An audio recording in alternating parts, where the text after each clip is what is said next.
Say here on the show, don't we, about the mainstream media and how they operate to make sure they get a maximum effect, and more importantly, how to get social media clicks, and above all else, making sure that that particular individual comes out of that situation a baddie. It's hard to explain it basically in very simple terms, but you see, they can make you believe that someone's not necessarily the nicest of people.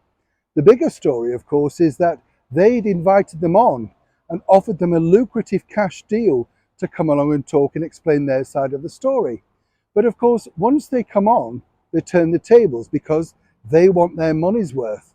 As ever, let me explain. Hi, good morning, Neil Sean here. Nice to see you. I hope you're well today. And as ever, thank you so much for joining me. I really appreciate your time. I mean, I genuinely mean this. It's fascinating, really, with the mainstream media because they do this. They'll pay you any amount of money that you want, but you have to be kind of nutty. You see this a lot, don't you, with those commentators, the anti-monarchist ones or the Just Stop Oil. They will give them £500 and you come on and say exactly what you need, and then they will, of course, monetize it. Or indeed, we're able to say that so many people were watching it for big ratings. That's the deal. Now, this has been the biggest problem, of course, for the former Health Secretary, Matt Hancock, who saw Britain through the pandemic. Whether you like him or not, these were uncharted waters, and of course, a lot of people were relying on the bulletins and the information that they put out, the government.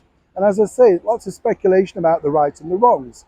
No one truly knew at the time what the real deal was.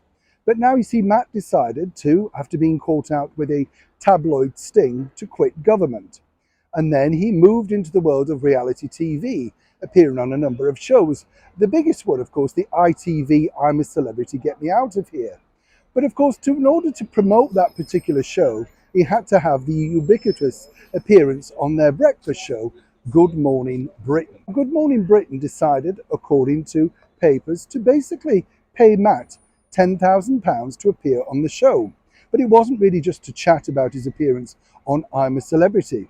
They decided to bring in one of their major presenters who'd had a terrible time with her husband regarding the pandemic and COVID, etc. You can see how the humiliation was piled on. Ratings went sky high, social media was aflame. You get the picture. And now, of course, it's been exposed that Matt got paid £10,000.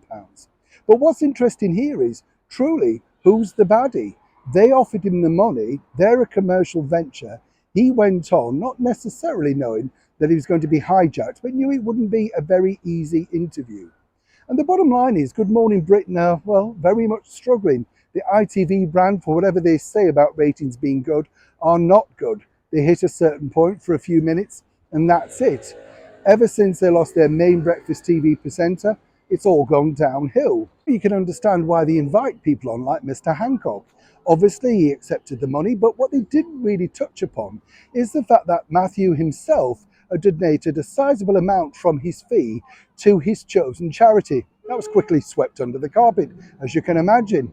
So next time you do watch the mainstream media, as I often say here on the show, look at both sides of the story, because normally there's something in it for both sides.